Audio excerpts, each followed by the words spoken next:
J'étais plus tranquille du temps où je n'étais pas encore équipée d'un ordinateur.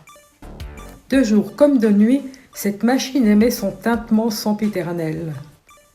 Des messages dépourvus d'intérêt, envoyés par des gens fréquentés jadis sur un forum de bricolage, de gymnastique ou de domino qui me collent au basque comme des roquets. Toujours un tableau de Léonard de Vinci à partager, un extrait de film de Laurel et Hardy, une chanson de Luis Mariano dont on n'a rien à foutre un type comme moi qui a toujours détesté la musique. J'ai pris l'habitude d'abandonner parfois ces fâches.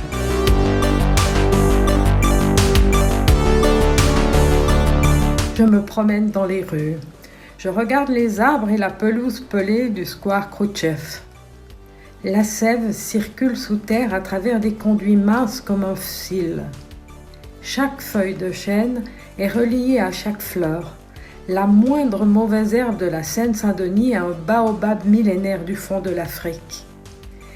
Elle circule sous les villes, les campagnes, traverse les océans à dos de Boeing, de mouettes, de goélands dans les cales des cargos et sur les ponts des supertankers.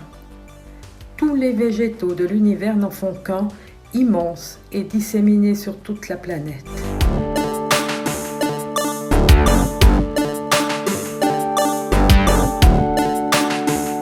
Je m'agenouille pour respirer la plus humble des fleurs. En fermant les yeux, je vois le Kilimandjaro, les îles Fidji et d'autres trop inhospitalières pour avoir été un jour abordées.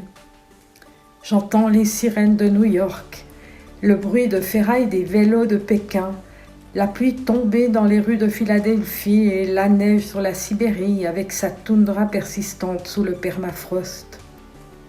Je suis reliée à l'infini immense précipice dont je suis le funambule.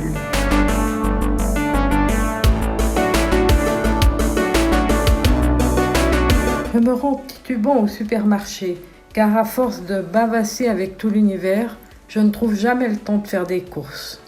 Ils sont terrifiants, les fruits et les légumes. Il suffit de prendre une orange dans sa main pour entendre crier les cueilleurs maltais, tunisiens, marocains et la harangue des montreurs de serpents de la place Djema el-Fna. Tous les aliments émettent des rayons subtils que la science ignore. Du fond de leur boîte d'aluminium, les petits pois discutent avec les sardines leurs voisines, qui elles-mêmes parlent aux côtelettes étendues sinistrement dans leurs barquettes, comme Dracula dans son cercueil.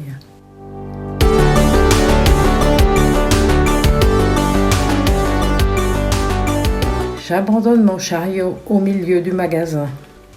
Je rentre en hâte à la maison. Après avoir coupé le courant pour clouer le bec aux internautes, j'essaie d'oublier ces instants d'inquiétante lucidité, cachés sous une couche de couverture dont je ne tarde pas à entendre protester la laine dérobée à des moutons dont les descendants furieux me maudissent avec l'humanité tout entière qui dépouille leur race depuis la nuit des temps au lieu de laisser proliférer sa pilosité comme les autres mammifères et se protéger du froid par ses propres moyens.